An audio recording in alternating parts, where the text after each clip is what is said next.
నమస్కారం, న్యూస్ విషన్కు స్వాగతం. ముందుగా ముఖ్య అంశాలు.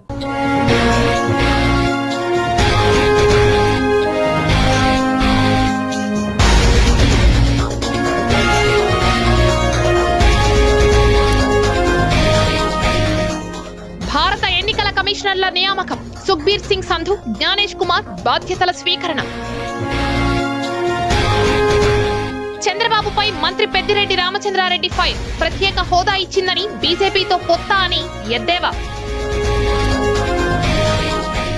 రుయా ప్రభుత్వ ఆసుపత్రిలో తిష్టవేసిన క్యాంటీన్ మాఫియా. రోగులపై దౌర్జన్యం.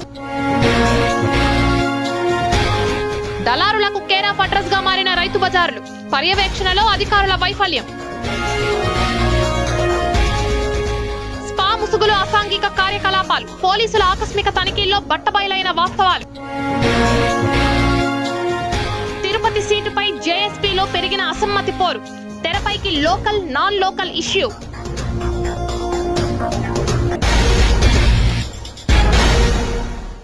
ఇక వార్తల్లోని వివరాలు చూద్దాం. పవన్ కళ్యాణ్ పొలిటికల్ కెరీర్ లో ఎన్నో ఒడిదుడుకులు చూస్తున్నారు. తాజాగా పిఠాపురంలో తెలుగుదేశం పార్టీ నేతలు పవన్ కళ్యాణ్ రాకను ఏ విధంగా వ్యతిరేకిస్తున్నారో ఓసారి చూద్దాం. పిఠాపురంలో పోటీ చేయాలన్న పవన్ కళ్యాణ్ నిర్ణయంపై పెను దుమారం చెలరేగింది. Pithapuram TDP incharge SVSN Varma కార్యాలయం వద్ద తీవ్ర గందరగోళం నెలకొంది. తమ అసమ్మతిని తెలుపుతూ పిఠాపురం టీడీపీ మద్దతుదారులు టీడీపీ జనసేన కూటమి మేనిఫెస్టో, టీడీపీ జెండాలు, లోకేష్ తో ఉన్న వర్మ ఫోటోలను దహనం చేసి తమ నిరసన వ్యక్తం చేశారు. చిత్తూరు జిల్లా పొంగనూరులో ఎన్నికల ప్రచారంలో పాల్గొన్న మంత్రి పెద్దిరెడ్డి రామచంద్రారెడ్డి టీడీపీ అధినేత చంద్రబాబు నాయుడుపై తీవ్ర స్థాయిలో మండిపడ్డారు. బీజేపీ, జనసేన, టీడీపీ పార్టీలు కలిసి ఎన్నికలకు వస్తున్నాయి. బీజేపీని గతంలో చంద్రబాబు ఇష్టం వచ్చినట్లు మాట్లాడారని దుయ్యబట్టారు. అయితే ఇప్పుడు ఆంధ్రప్రదేశ్కు ప్రత్యేక హోదా తప్ప బీజేపీ అన్ని ఇచ్చిందని చంద్రబాబు అంటున్నాడని ఆగ్రహం వ్యక్తం చేశారు. ఇప్పుడు బీజేపీ ప్రత్యేక హోదా ఇస్తుందని ఆ పార్టీతో తెలుగుదేశం పార్టీ పొత్తు పెట్టుకుందా అని సెటైర్లు వేశారు. ఇక బీజేపీ సీఏఏ తీసుకొచ్చి మైనారిటీలను ఇబ్బంది పెట్టాలని చూస్తుందని విమర్శించారు మంత్రి పెద్దిరెడ్డి రామచంద్రారెడ్డి. కాగా రాష్ట్రంలో అన్ని పార్టీలు ఓవైపు, సీఎం జగన్ ఒక్కడు ఒకవైపు ఉన్నారని, అన్ని పార్టీలు కలిసి కట్టకట్టుకుని వచ్చిన సీఎం జగన్ అనే సింహం సింగల్ గానే వస్తుంది, మరోసారి విజయం సాధిస్తుంది, జగన్మోహన్ రెడ్డి మళ్లీ ముఖ్యమంత్రి అవుతారని గతంలో పెద్దిరెడ్డి వివరించిన సంగతి తెలిసిందే. ఎంతో మంది ముఖ్యమంత్రులను చూశామని, ఏ ముఖ్యమంత్రి కూడా ఇలాంటి అభివృద్ధి కార్యక్రమాలు చేయలేదని పేర్కొన్నారు పెద్దిరెడ్డి రామచంద్రారెడ్డి. గతంలో ముఖ్యమంత్రులు అది చేశాం, ఇది చేశామనే మాటలు తప్ప పూర్తి స్థాయిలో అభివృద్ధి చేసింది జగన్మోహన్ రెడ్డి మాత్రమే అని మంత్రి పెద్దిరెడ్డి రామచంద్రారెడ్డి గతంలో పేర్కొన్న విషయం విదితమే.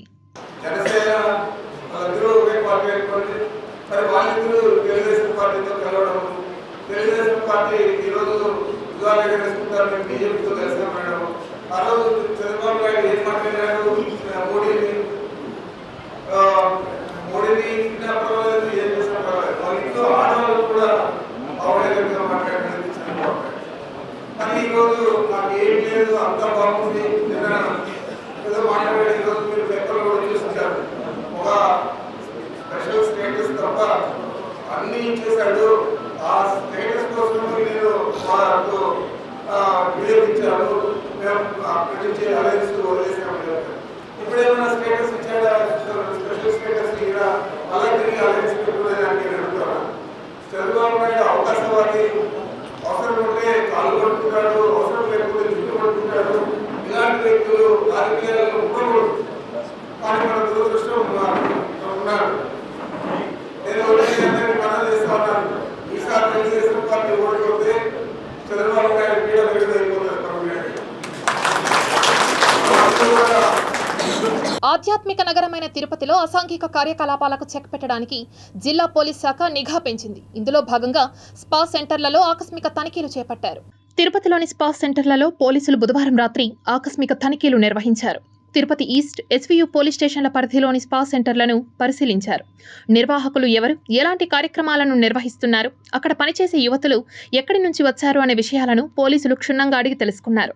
స్పా సెంటర్ల వద్ద ఉన్న అనుమతులను పరిశీలించారు. ఉత్తరాది రాష్ట్రాలకు చెందిన యువతులు ఇక్కడికి వచ్చి పనిచేస్తున్నట్లు గుర్తించారు. ఎలాంటి అసాంఘిక కార్యక్రమాలకు పాల్పడినా చర్యలు తప్పవని పోలీసులు హెచ్చరించారు. తిరుపతి జిల్లాలో చోరీకి గురైన మొబైల్ ఫోన్లను మొబైల్ హంట్ యాప్ ద్వారా 9వ విడత 400 ఫోన్లని రికవరీ చేసి బాధితులకు అందించినట్లు జిల్లా ఎస్పీ కృష్ణకాంత్ పటేల్ తెలిపారు. ఈ మొబైల్ హంట్ అనే యాప్ మనం ఇంట్రొడ్యూస్ చేయడం జరిగింది ఫిబ్రవరి 2023లో. ఇది ఇప్పటివరకు ఇది 9th ఫేజ్ ఆఫ్ రికవరీ. ఈ ఫేజ్లో 400 మొబైల్స్ రికవర్ చేయడం జరిగింది. దాని వర్త్ వచ్చేసి 72 lakhs. Average price of each mobile వచ్చేసి 18,000 వరకు ఉంటుంది. మీ మొబైల్ హంట్ అనే యాప్లో కంప్లైంట్ ఎప్పుడైనా ఫోన్ పోతే ఆ యాప్ రిజిస్టర్ చేసుకొని హాయ్ అని మెసేజ్ పెడితే దానికి మీకు ఒక ఫామ్ వస్తుంది. దాంట్లో మీ డీటెయిల్స్ అప్లోడ్ చేయడం జరుగుతుంది. విల్ బి రికవర్ అయిన తర్వాత కాంటాక్ట్ చేసి ఇవ్వడం జరుగుతుంది. ఇప్పటి వరకు మొత్తం ఇది 9 phases జరిగింది. ఓవరాల్గా 2600 మొబైల్ ఫోన్స్ రికవర్ జరిగింది. యావరేజ్ కాస్ట్ వచ్చేసి ఓవరాల్గా 5 crores వర్త్ మొబైల్స్. ఇది 9th phase రికవర్ చేయడం జరిగింది. సో మీకు డీటెయిల్స్ అన్ని ప్రెస్ నోట్ ద్వారా రిలీజ్ చేయడం జరుగుతుంది. దీంట్లో మన cyber crimes inspector R Vinod Kumar ఎఫెక్టివ్గా వర్క్ చేయడం జరిగింది. అదేవిధంగా వాళ్ళ టీం కానీ మా డిస్ట్రిక్ట్ ఎస్పీ అడ్మిన్ కానీ SB all have taken keen interest in this అనేది పబ్లిక్కి ప్రతి ఒక్కరికి హ్యాండ్ ఓవర్ చేయడం కూడా జరుగుతుంది. తిరుపతి అసెంబ్లీ సీటుపై లోకల్ నాన్ లోకల్ వార్ జరుగుతోంది. ఈ మేరకు నగరంలోని ఓ ప్రైవేట్ హోటల్లో టీడీపీ జనసేన పార్టీలకు చెందిన కీలక నేతలు అత్యవసర భేటీ అయ్యారు. తిరుపతిలో local versus non local war నడుస్తోంది. తిరుపతి అసెంబ్లీ ఉమ్మడి అభ్యర్థిగా స్థానిక నేతలకే అవకాశం ఇవ్వాలని టీడీపీ జనసేన నాయకులు ఓ ప్రైవేట్ హోటల్లో అత్యవసర సమావేశం నిర్వహించారు. స్థానికేతర సమస్య తలెత్తితే తిరుపతిలో పవన్ కళ్యాణ్ పోటీ చేయాలని జనసేన సైనికులు డిమాండ్ చేశారు. పవన్ కళ్యాణ్ కాకుండా టీడీపీ, బీజేపీ, జనసేన ఉమ్మడి అభ్యర్థిగా స్థానికులకు మాత్రమే సీటు ఇవ్వాలని చర్చించారు. చిత్తూరుకు చెందిన నాన్ లోకల్ వైఎస్ఆర్సీపీ ఎమ్మెల్యే ఆరణి శ్రీనివాసులకు సీటు ఇవ్వడాన్ని వ్యతిరేకిస్తూ నగరంలో ఫ్లెక్సీలు ఏర్పాటు చేయాలని తీర్మానించారు. తమ పరిస్థితిని పార్టీ పెద్దలు అర్థం చేసుకోవాలని కోరారు. వైసీపీ అభ్యర్థిని ఓడించాలంటే స్థానికులకు అవకాశం ఇస్తేనే సాధ్యమని లోకల్ లీడర్స్ స్పష్టం చేశారు. ఇదిలా ఉండగా టీడీపీ, బీజేపీలతో పొత్తు కూటమిలో ఉన్న జనసేనకు తిరుపతి సీటు కేటాయించారు. టీడీపీ పరంగా తిరుపతి అసెంబ్లీ సీటు తొలి నుంచి కీలకమే. 6 నెలల కిందటే జనసేనతో పొత్తు ఉంటుందన్న సమాచారంతో తిరుపతి సీటును జనసేనకే కేటాయిస్తారనే అంచనాలు మొదలయ్యాయి. ఓ దశలో తిరుపతిలో అధికార పార్టీ అభ్యర్థిని ఢీ కొనగలిగే వనరులు జనసేన నాయకులకు లేవన్న అభిప్రాయం కలగడంతో సీటు టీడీపీకే దక్కుతుందనే ప్రచారం కూడా జరిగింది. ఈలోపు సీట్ల సర్దుబాటు జరగడంతో తిరుపతి సీటు జనసేనకు కేటాయించారు. ఈ పరిణామాల మధ్య చిత్తూరు వైసీపీ ఎమ్మెల్యే ఆరణి శ్రీనివాసులు జనసేనలో చేరారు. సీటు ఏ పార్టీకి అన్న ప్రచారం ఓవైపు సాగుతుండగానే మరోవైపు పరిణామాలు వేగంగా మారిపోయాయి. అనూహ్యంగా తెరపైకి జంగాలపల్లి శ్రీనివాసులు పేరొచ్చింది. జేఎంసీ శ్రీనివాసులను అభ్యర్థిగా పవన్ కళ్యాణ్ ఖరారు చేశారు. దీనిపై 1-2 రోజుల్లో అధికారికంగా ప్రకటన వస్తుందని తెలుస్తోంది. అయితే స్థానికంగా ఉన్న ఉమ్మడి పార్టీల నాయకులు ఈ రోజు సాయంత్రమే విజయవాడకు వెళ్లి ఇరు పార్టీల అధినేతలతో వారి ఆవేదన విన్నవించనున్నారు. ఎట్టి పరిస్థితుల్లోనూ నాన్ లోకల్ లీడర్లను పోటీకి అంగీకరించబోమని టీడీపీ, జనసేన నాయకులు ఖరాఖండిగా తేల్చి చెబుతున్నారు. ఇదిలా ఉండగా తిరుపతిలో లోకల్ నాన్ లోకల్ రగడ రాజుకుంటోంది. స్థానికేతరుడైన ఆరణి శ్రీనివాసులకు జనసేన టికెట్ ఇవ్వద్దని టీడీపీ, జనసేన ఉమ్మడి నేతలు బలంగా వినిపిస్తున్నారు. ఇందులో భాగంగా తిరుపతి నగరంలోని వివిధ ప్రాంతాల్లో జేఎంసీ గో బ్యాక్ అనే ఫ్లెక్సీలు దర్శనమిస్తున్నాయి. దీంతో ప్రజలు ఆశ్చర్యానికి గురవుతున్నారు. ఎలక్ట్రల్ బాండ్స్ విషయంలో మోడీ సర్కార్ అవినీతిలో తీవ్రంగా కూరుకుపోయిందని కేంద్ర మాజీ మంత్రి డాక్టర్ చింతామోహన్ తీవ్ర స్థాయిలో మండిపడ్డారు. స్టేట్ బ్యాంకులో వేల కోట్ల అవినీతి డబ్బు, భారతీయ జనతా పార్టీ డబ్బు చేరిపోయింది. అప్పుడెప్పుడో బోఫర్స్లో చిన్నది తీస్తే చీమంత దానికి కొండంత చేశారు. ఇప్పుడు కొండంత దాని దొరికిపోయారు దొంగలు. మరి అడ్డంగా దొరికిపోయారు భారతీయ జనతా పార్టీ దొంగలు మోడీ. మరి రేపు సాయంకాలం కల్లా ఆయన గుడ్డలు తీసేయబోతున్నారు. దినానికి 5 సార్లు గుడ్డలు మారుస్తాడు, చొక్కాలు మారుస్తాడు మోడీ. ఆయన బ్రతుకు బస్ స్టాండ్ కాబోతుంది, ఆర్టీసీ బస్ స్టాండ్ కాబోతా ఉంది. ఈ భారతీయ జనతా పార్టీ వల్ల దేశం బాగా పాడైపోయింది, నష్టపోయింది. ఏమీ ప్రయోజనం లేదు, ఒక్క అభివృద్ధి కార్యక్రమం లేదు. ప్రతిరోజు ఈ దేశం ప్రజలు నా వాళ్ళు అంటాడు, నీ దొంగ మాటలు మాట్లాడుతున్నాడు. ఈయన వల్ల లాభపడ్డది 3 కార్పొరేట్ కంపెనీలు. దేశం సాంకేతికంగా ఎంత అభివృద్ధిని సాధించినా వ్యవసాయం చేసే రైతు లేకుంటే పట్టెడు అన్నం దొరకదని, రైతులను దగా చేస్తున్న మోడీకి రాబోయే ఎన్నికల్లో ప్రజలు ఓటుతో బుద్ధి చెబుతారని కిసాన్ మోర్చా, కార్మిక, ప్రజా సంఘాల జేఏసీ నాయకులు హెచ్చరించారు. తిరుపతి పాత మున్సిపల్ కార్యాలయం ఎదుట నిరసన చేపట్టారు. నరేంద్ర మోడీ ఎన్నికల ప్రధానంగా అంశం తీసుకొని రైతుల్ని, కార్మికుల్ని నిలువన మోసం చేయడానికి మరో కొత్త చట్టాలను తీసుకురావడానికి ప్రయత్నం చేస్తున్నారు. పసిగట్టిన రైతాంగం ఈరోజు పెద్ద ఎత్తున ఢిల్లీలో బహిరంగ సభ పెడుతుంది. అందుకని ఇక్కడ ఇక్కడ ర్యాలీ నిర్వహిస్తున్నాం. అయితే మోడీ ఇచ్చినటువంటి ఏ ఒక్క హామీ కూడా ఈ ఆంధ్ర రాష్ట్రానికి న్యాయం జరగలేదు. ప్రత్యేక హోదా కానీ, రాజధాని నిధులు కానీ, పోలవరం ప్రాజెక్టు కానీ, ఉత్తరాంధ్ర, రాయలసీమ ప్రత్యేక ప్యాకేజీలు కూడా ఇవ్వకుండా ఇవాళ తీరని ద్రోహం చేసినటువంటి నరేంద్ర మోడీకి తగిన బుద్ధి చెప్పడానికి ఇవాళ ఈ రైతాంగం, కార్మిక వర్గం, మేధావి వర్గం, విద్యార్థి యువకులు, మహిళలు పెద్ద ఎత్తున కదిలొస్తున్నారు. కాబట్టి మోడీని దేశం నుంచి తరిమి కొట్టకపోతే ఈ దేశానికి భవిష్యత్తు లేదని ఈ యొక్క ర్యాలీ ఒక ఉద్దేశం. ఇచ్చినటువంటి హామీలు నెరవేర్చకపోగా మళ్ళా రైతాంగం ఢిల్లీలో ఈరోజు పునరుద్ధమవుతోంది. లక్షలాది మంది ఈరోజు నిరసన తెలియజేస్తున్నారు. దానికి మద్దతుగా దేశవ్యాప్తంగా ఉద్యమం కొనసాగుతూ ఉంది. మోడీ గ్యారంటీ అని చెప్పేసి ఒక కొత్త నినాదంతో ఈరోజు మరలా ప్రజల ముందుకు రావడానికి మోడీ ప్రయత్నం చేస్తున్నాడు. ఇది తిప్పికొట్టాలని చెప్పేసి దేశ ప్రజలకు మేము విజ్ఞప్తి చేస్తా ఉన్నాం. రాబోయే ఎలక్షన్లో ఈ మతవాద పార్టీని, ఈ బీజేపీ పార్టీని ఓడించకపోతే ఈ దేశకు మనుగడ సాధ్యం కాదని చెప్పేసి కూడా తెలియజేస్తున్నాం. ఏదైతే మినిమం ప్రైస్ గ్యారంటీ పార్లమెంట్లో పెట్టి చట్టం చేయాలని చెప్పేసి కూడా మేము డిమాండ్ చేస్తున్నాం. నరేంద్ర మోడీ ఏదైతే గత 2 ఏళ్లకు ముందు రైతులకు క్షమాపణ చెప్పి నల్ల చట్టాలను వెనక్కి తీసుకుంటానని చెప్పాడో ఆ చట్టాలను వెంటనే వెనక్కి తీసుకోవాలని చెప్పి ఈరోజు రైతులందరూ పోరాటం చేస్తారు. ఆ పోరాటానికి తిరుపతిలో ఉన్నటువంటి కార్మిక సంఘాలు, ప్రజా సంఘాలన్నీ కూడా మద్దతు ఇస్తున్నాయి. అంటే నరేంద్ర మోడీ ఆ యొక్క చట్టాన్ని వెనక్కి తీసుకోవాలి, లేకపోతే ఈ ఆందోళన మరింత ఉధృతం చేస్తామని చెప్పి తెలియజేస్తా ఉన్నాం. తిరుపతి డిఆర్ మహల్ రోడ్లో ఓ లారీ భీభత్సం సృష్టించింది. డ్రైవర్ నిర్లక్ష్యం కారణంగా 2 విద్యుత్ స్తంభాలు నేలకొరిగాయి. తిరుపతి డిఆర్ మహల్ రోడ్లో ఓ లారీ భీభత్సం సృష్టించింది. ఇనుప స్టాండ్లతో ఉన్న లారీ రోడ్డుకు పక్కగా ఉన్న విద్యుత్ స్తంభాలను ఢీకొట్టింది. దీంతో ప్రజలు భయభ్రాంతులకు గురికాగా అధికారులు సత్వరమే స్పందించడంతో పెను ప్రమాదం తప్పింది. డిఆర్ మహల్ రోడ్లోని టీటీడీ 2వ సత్రం నిర్మాణ పనులకు సంబంధించి ఇనుప రాడ్స్ తీసుకొస్తున్న భారీ లారీ ట్రాన్స్ఫార్మర్ విద్యుత్ స్తంభాన్ని ఢీకొని నేల కొరిగిన సంఘటన బుధవారం రాత్రి చోటు చేసుకుంది. ఎయిర్ బైపాస్ రోడ్ నుంచి డిఆర్ మహల్ కు వెళ్లే మార్గంలో టీవీఎస్ సర్కిల్ వద్ద ఉన్న విద్యుత్ లైన్లు లారీకి తగిలి తెగిపోయాయి. అటువైపు నుంచి వస్తున్న వాహన చోదకులు ప్రమాదాన్ని గుర్తించి అప్రమత్తం అవడంతో పెను ప్రమాదం తప్పింది. సమాచారం అందుకున్న విద్యుత్ శాఖ అధికారులు సంఘటనా స్థలానికి చేరుకొని ట్రాన్స్ఫార్మర్ విద్యుత్ తీగలను పక్కకు తొలగించారు. ప్రమాదాన్ని నియంత్రించేందుకు ఫైర్ సిబ్బంది, ఈస్ట్ పోలీసులు అక్కడికి చేరుకున్నారు. ఎటువంటి ప్రమాదం జరగకుండా చర్యలు చేపట్టడంతో ప్రజలు ఊపిరి పీల్చుకున్నారు. అక్కడంతా డబ్బుతోనే పని, రోగుల అవసరాలు వారికి పెట్టుబడి. అక్కడ ఏది కావాలన్నా అధిక మొత్తంలో చెల్లిస్తేనే దొరుకుతాయి, లేదంటే బయటకు వెళ్లి తీసుకుని వచ్చేసరికి పుణ్యకాలం కాస్త గడిచిపోతుంది. అదేంటో ఓసారి చూద్దాం. రాయలసీమకే తలమానికంగా ఉన్న తిరుపతి రుయా ఆసుపత్రిలోని షాపులు, క్యాంటీన్ల దందా 3 పువ్వులు 6 కాయలుగా కొనసాగుతోంది. రోగుల అవసరాల నిమిత్తం వారి సహాయకులు అర్ధరాత్రి, అపరాత్రి బయటకు వెళ్లలేక ఇబ్బందులు పడకుండా ఉండేలా ప్రభుత్వ నిబంధనల మేరకు ఆసుపత్రి అధికారులు కొన్ని దుకాణాలకు అనుమతులు ఇచ్చారు. అయితే దుకాణదారులు రోగుల అవసరాలను క్యాష్ చేసుకోవడం కోసం ఎంఆర్పీ ధరల కంటే అధిక ధరలకు snacks, cool drinks, tea, coffee, పాలు, వాటర్ బాటిళ్లు, టిఫిన్, వివిధ రకాల వస్తువులను విక్రయిస్తున్నారు. ఎంఆర్పీ ధర కంటే అదనంగా 5 రూపాయల లాభానికి వస్తువులను విక్రయిస్తున్నారు. ఏ వస్తువు కొనాలన్నా ఎక్కువ డబ్బులు పెట్టి కొనాల్సి రావడంతో రోగుల సహాయకులు దుకాణదారులతో తరచూ గొడవలు పడుతున్నారు. ఇదేమిటని ప్రశ్నిస్తే బూతులు తిడుతూ దాడికి తెగబడుతున్నారన్న ఆరోపణలు ఉన్నాయి. ఇక్కడ కాకుండా బయటకు వెళ్లి తీసుకోవాల్సి వస్తే సుమారు 1/2 కిలోమీటరు వెళ్లి వివేకానంద కూడలి వద్ద వారికి కావాల్సింది కొనుక్కోవాల్సి ఉంటుంది. దీంతో కొంతమంది ధర ఎక్కువైనా విధిలేని పరిస్థితుల్లో కొనుక్కుంటున్నారు. రుయాలో క్యాంటీన్లు కాకుండా 6 దుకాణాలు ఉన్నాయి. వీటిలో నిబంధనలు పాటించకుండా ఇష్టారాజ్యంగా ఎక్కువ ధరలకు అమ్మకాలు సాగిస్తున్నారు. ప్రతి దుకాణంలో ఎంఆర్పీ ధరలకే విక్రయాలు జరపాలని, సూచక బోర్డులు ఏర్పాటు చేయాలని రోగుల సహాయకులు కోరుతున్నారు. అధిక ధరలపై ఆసుపత్రి యాజమాన్యానికి ఫిర్యాదు చేయడానికి చాలా మంది సుముఖత వ్యక్తం చేస్తున్నారు. 2-3 రోజులు ఉండి వెళ్లే వాళ్ళం. ఇలాంటి వాటిని ఆసుపత్రి అధికారులే చూసుకోవాలి.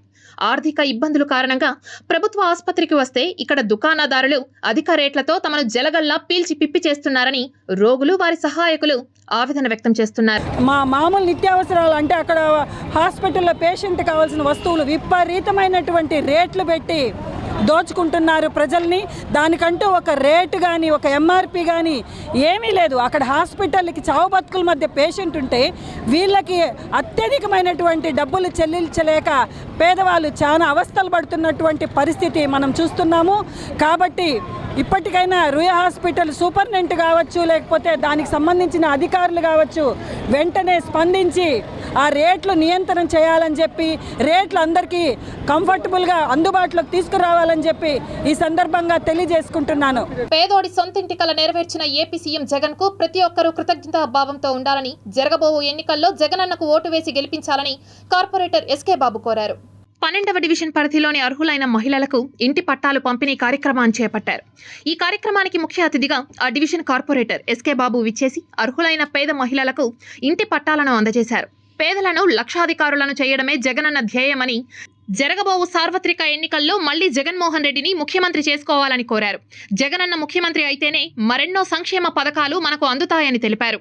గత ప్రభుత్వంలో కార్యాలయాల చుట్టూ తిరిగి ఎన్నో అర్జీలు పెట్టుకున్నా ఇంటి స్థలాలు రాలేదని, అయితే ఈ ప్రభుత్వంలో అర్జీ పెట్టుకోవడంతో ఇంటి స్థలం రావడం చాలా సంతోషంగా ఉందని హర్షం వ్యక్తం చేశారు. ఆయన తిరుపతిలో దాదాపు 26,000 మందికి ఇంటి పట్టాలు, ఇళ్ల నిర్మాణాలు కొనసాగుతూ ఉన్నాయి. ఇళ్ల నిర్మాణాలు చేసి 26,000 మందికి ఇంటి తాళాలు ఇచ్చే విధంగా భూమన కరుణాకర్ రెడ్డి గారు ముఖ్యమంత్రితో మాట్లాడి ఆయన ఈ ఇంటి పట్టాలు, ఇంటి స్థలాలని కేటాయించడం జరిగింది. రాబోయే ఎన్నికల్లో జగన్మోహన్ రెడ్డి గారిని గెలిపించే విధంగా భూమన అభినయ్ రెడ్డి గారికి తమ ఓట్లన్నీ వేసి గెలిపిస్తామని పేదలంతా కూడా చెప్తా ఉన్నారని తెలియజేసుకుంటాం. నా పేరు చందామరే, మాది లక్ష్మీపురం, తిరుపతి లక్ష్మీపురం. మా అన్న జగనన్న అందరికీ ఇంటి స్థలాలు ఇచ్చినాడు. ప్రతి పేదోళ్ళకి మంచి చేసినాడు. ప్రతి పేదోళ్ళకి, పిల్లోళ్ళకి అమ్మఒడి అని, మళ్ళా 45 ఏండ్లకు డబ్బులు వేసినాడు. అన్నీ చేస్తా ఉన్నాడు. ప్రతి జనాలు బతుకుతున్నారు.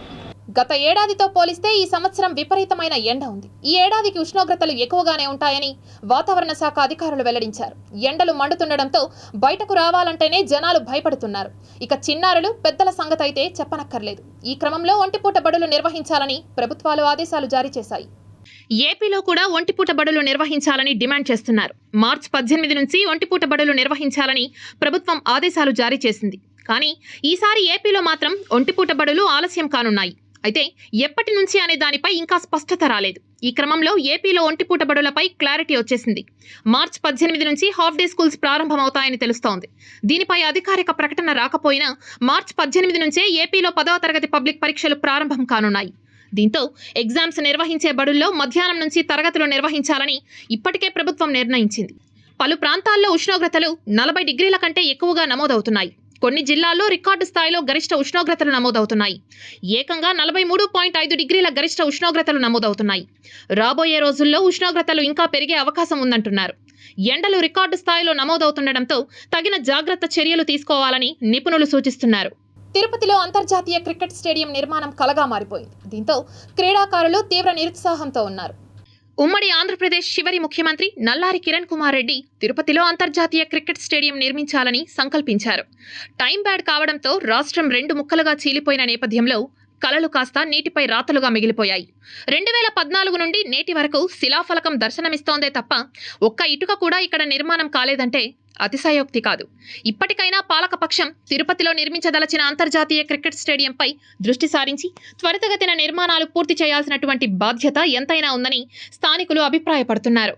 2018లో ఇచ్చిన నోటిఫికేషన్ ఆధారంగా ఏపీపీఎస్సీ నిర్వహించిన గ్రూప్ 1 మెయిన్స్ జవాబు పత్రాల మూల్యాంకనంలో అక్రమాలు చోటు చేసుకున్నాయని ప్రభుత్వం చెప్పడం బాధాకరమని, రాష్ట్రంలోని యువత జీవితాలతో చెలగాటమాడుతున్న ప్రభుత్వానికి కొనసాగే అర్హతలు లేదని తెలుగు యువత నాయకులు ఆగ్రహం వ్యక్తం చేశారు. తిరుపతి భవానీనగర్ కూడలిలో తెలుగు యువత ఆధ్వర్యంలో విద్యార్థులు నిరసనకు దిగారు.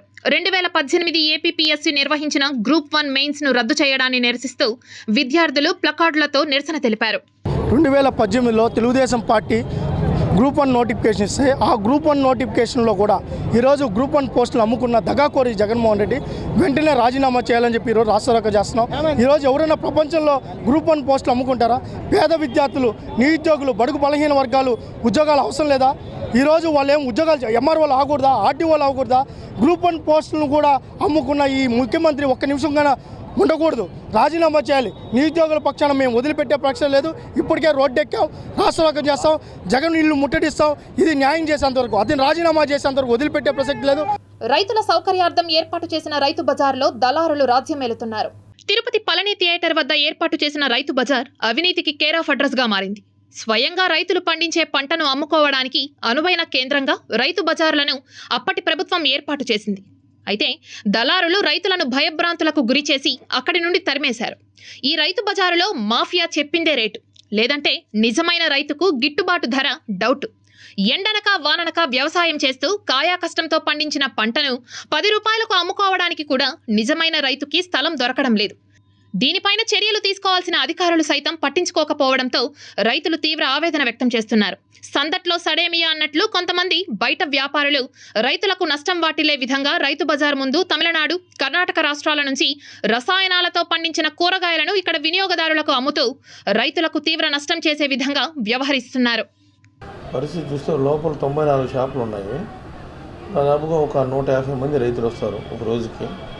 సాలీనా ఒక 10,000 నుంచి 15,000 మంది కస్టమర్లు వచ్చే పరిస్థితి ఉంది. బయట ఉండే షాపులు మన పరిధిలో లేవు. అవి దానికి కావాల్సిన పరిష్కారం తొందరలోనే ఎతికి చెప్తున్నాను. ఈ ఒక్క రైతు బజార్ దగ్గర మాత్రం ఈ గ్రీన్ సిటీ కనిపెట్టడం లేదు. ఏవో రాజకీయ కుమ్మక్కో ఇంతవరకు మాకైతే తెలియదు. కానీ మేము లెటర్లు ఇచ్చిన ఒక్కరోజు మాత్రం హడావిడి చేసి 2-3 కలిసి హడావిడి చేసి వాళ్ళు లేపించారు. మళ్ళా తోపుడు బండ్లు కానీ కనీసం ఒకసారి ప్రజలు కానీ అధికారులు పరిశీలించాలి. ఇక్కడ తోపుడు బండ్లలో పెట్టుకోవటం లేదు. అన్నీ కిందనే పరుచుకొనేసి అన్ని రకాలు తెచ్చుకొని రైతు బజార్లో రూపాయి అమ్మితే బయట 2 రూపాయలు అమ్ముకుంటూ, దానివల్ల రైతు బజార్లో రేటు ఎక్కువ అనేసి కూడా మాకు ఒకతే పేరు ఉంది. అది రాష్ట్రంలోనే ఓ ప్రత్యేక గుర్తింపు తెచ్చుకున్న వైద్య విద్యా సంస్థ. కానీ ఓ సమస్య అక్కడి విద్యార్థులను గత కొంతకాలంగా వెంటాడుతూ తీవ్ర మనోవేదనకు గురిచేస్తోంది. సమస్య పరిష్కారానికి ఎన్నిసార్లు హెచ్చరించినా విద్యా సంస్థ తీరు మారడం లేదని విద్యార్థులు వాపోతున్నారు. తిరుపతిలోని శ్రీ వెంకటేశ్వర వైద్య కళాశాలలోని అండర్ గ్రాడ్యుయేట్ ఉమెన్స్ హాస్టల్లో ఆహారం నాసిరకంగా ఉండటమే కాకుండా అందులో విషపూరితమైన కీటకాలు ఉండడం విద్యార్థులను తీవ్ర దిగ్భ్రాంతికి గురిచేస్తోంది. ఇదేదో ఒక్కసారి జరిగిన సంఘటన అనుకుంటే పొరపాటే. గతంలో అనేక సార్లు ఆహారంలో బొద్దింకలు, జెర్రులు వచ్చాయని విద్యార్థులు వార్డెన్కి, యాజమాన్యానికి పలుమార్లు తెలియపరిచినా ఫలితం లేకుండా పోయింది. పదే ఆహారంలో జెర్రులు, బొద్దింకలు వస్తుండటంతో విద్యార్థులు ఆహారాన్ని తీసుకోకుండా ఉపవాసాలు ఉండే పరిస్థితి ఏర్పడుతోంది. నాణ్యమైన ఆహారం అందక ఆకలి కేకలతో విద్యార్థులు పస్తులుండాల్సిన పరిస్థితి దాపురించింది.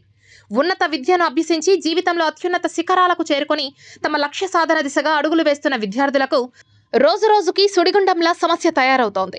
శాశ్వత పరిష్కారం దిశగా అధికారులు, అధ్యాపకులు చర్యలు తీసుకోకపోవడం పట్ల తీవ్ర స్థాయిలో ఆరోపణలు వెల్లువెత్తుతున్నాయి. నాణ్యత లేని ఆహారం భుజించి అనారోగ్యం పాలవడం కన్నా పస్తులు ఉంటేనే మేలనే భావనలోకి విద్యార్థులు వెళ్లిపోయారు. ఇప్పటికైనా సంబంధిత ప్రిన్సిపల్, అధ్యాపకులు, వార్డెన్, కాంట్రాక్టర్పై చర్యలు తీసుకొని విద్యార్థులకు నాణ్యమైన పౌష్టికాహారాన్ని అందించాలని పలువురు కోరుతున్నారు. ప్రజల ఆధారాభిమానాలతో విజయం సాధించాలి గాని భయభ్రాంతులకు గురిచేసి ఎన్నికల్లో విజయం సాధించాలనే తలంపు సరికాదని వైఎస్ఆర్ కాంగ్రెస్ పార్టీ మహిళా విభాగం నాయకులు హితవు పలికారు. గురువారం చిత్తూరు 1వ పట్టణ పోలీస్ స్టేషన్లో తెలుగుదేశం పార్టీ నాయకులు మాజీ ఎమ్మెల్యే సీకే బాబుపై urban women's finance corporation director Anjali Reddy ఫిర్యాదు చేశారు. వైఎస్ఆర్ కాంగ్రెస్ పార్టీ విజయానికి ప్రచారం నిర్వహిస్తున్న సందర్భంగా తనకు టీడీపీ నాయకులు శేషాద్రి నాయుడు ఫోన్ నుండి మాజీ ఎమ్మెల్యే సీకే బాబు ఫోన్ చేసి ప్రచారానికి వెళ్లకూడదని ఆదేశాలు చేసినట్లు పేర్కొన్నారు. ఇలాంటి బెదిరింపు ఫోన్లకు తాను బెదరకుండా వైఎస్ఆర్ కాంగ్రెస్ పార్టీ అభ్యర్థి విజయానికి తన వంతు ప్రచారం నిర్వహిస్తానని పేర్కొన్నారు. ఆ పార్టీ మహిళా విభాగం నాయకురాలు గాయత్రీదేవి మాట్లాడుతూ వైఎస్ఆర్ కాంగ్రెస్ పార్టీ అధినేత సీఎం జగన్మోహన్ రెడ్డి ఆదేశాల మేరకు పార్టీ విజయానికి కృషి చేస్తున్నట్లు పేర్కొన్నారు. ఎన్ని అవాంతరాలు ఎదురైనా ఊపిరి ఉన్నంత వరకు వైఎస్ఆర్ పార్టీ విజయానికి కృషి చేస్తానని పేర్కొన్నారు. ఈ కార్యక్రమంలో తదితర వైసీపీ నాయకులు పాల్గొన్నారు. ఇవాళ 12:01 శేషాద్రి నాయుడు 10వ డివిజన్ తెలుగుదేశం ఇన్ఛార్జ్ అయినటువంటి శేషాద్రి నాయుడు గారు మా వైఎస్ఆర్ కాంగ్రెస్ పార్టీ నాయకురాలు అంజలి రెడ్డి గారి భర్తకి ఫోన్ చేసి వారిని బెదిరించడం జరిగింది. సీకే బాబు గారు మాట్లాడతారు, ఫోన్లో లైన్లో ఉండండి అని చెప్పి సీకే బాబు గారు మాట్లాడి వాళ్ళని బెదిరించడం జరిగింది.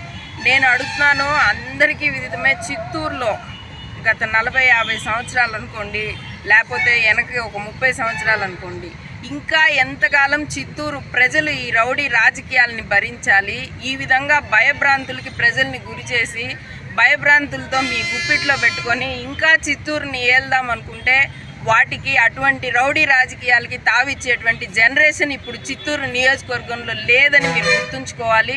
మరీ ముఖ్యంగా చెప్తున్నాము, వైఎస్ఆర్ కాంగ్రెస్ పార్టీ శ్రేణులు ఇటువంటి బెదిరింపులకు భయపడేవాళ్ళు కాదు.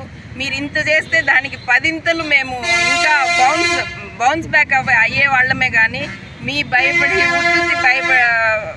భయం పెట్టే వాటికి భయపడే వాళ్ళం మేము కాదు. రాష్ట్ర ప్రజలకు జనసేన పార్టీ ఆవశ్యకత ఎంతైనా ఉందని ఆ పార్టీ చిత్తూరు పార్లమెంట్ నియోజకవర్గ ఇన్ఛార్జ్ డీకే చైతన్య పేర్కొన్నారు.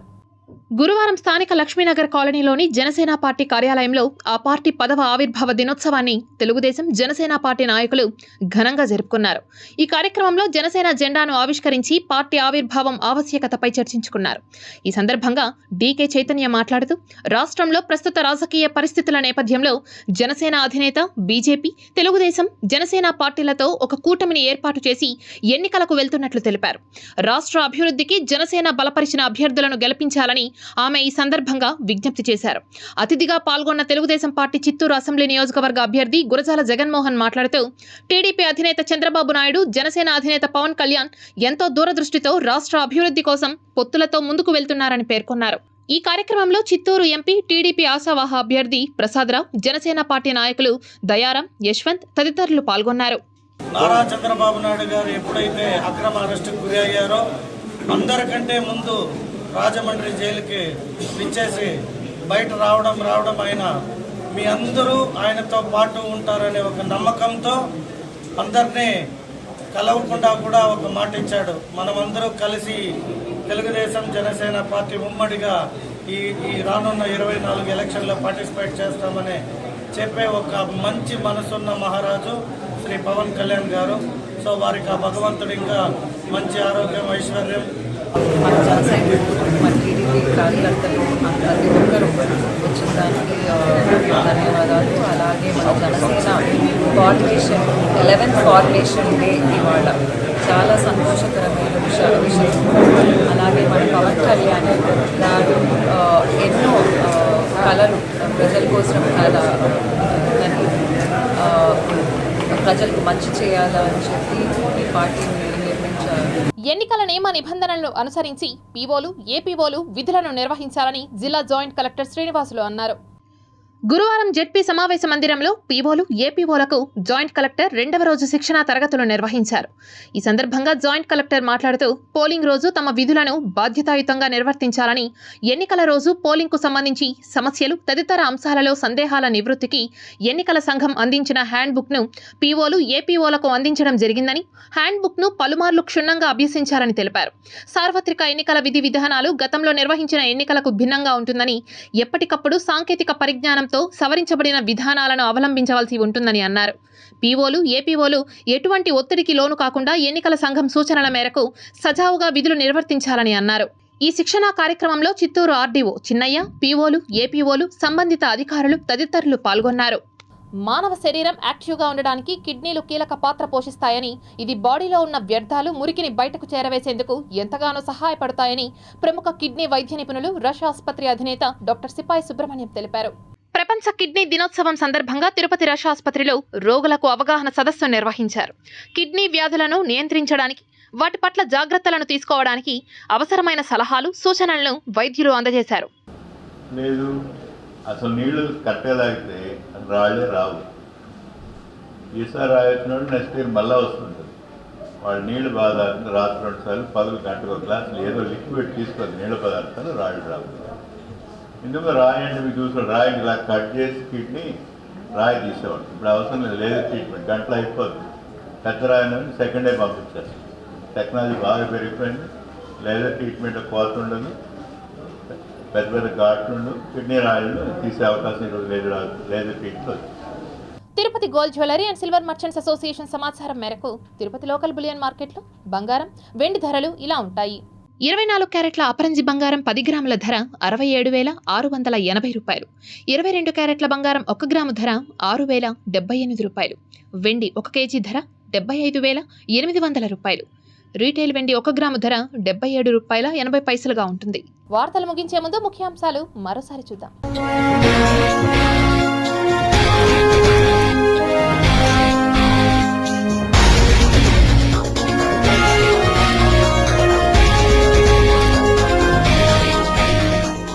భారత ఎన్నికల కమిషనర్ల నియామకం. సుఖ్బీర్ సింగ్ సంధు, జ్ఞానేష్ కుమార్ బాధ్యతల స్వీకరణ.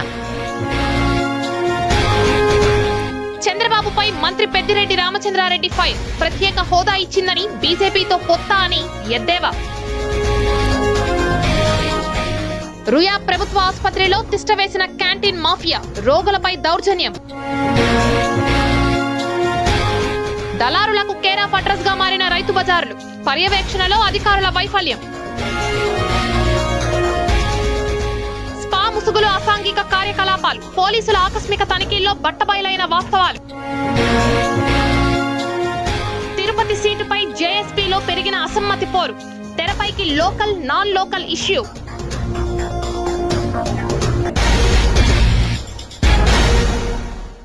ఈ వార్తలు ఇంతటితో సమాప్తం. సమగ్ర సమాచారంతో న్యూస్ విజన్లో మళ్ళీ కలుద్దాం. అంతవరకు సెలవు. నమస్కారం.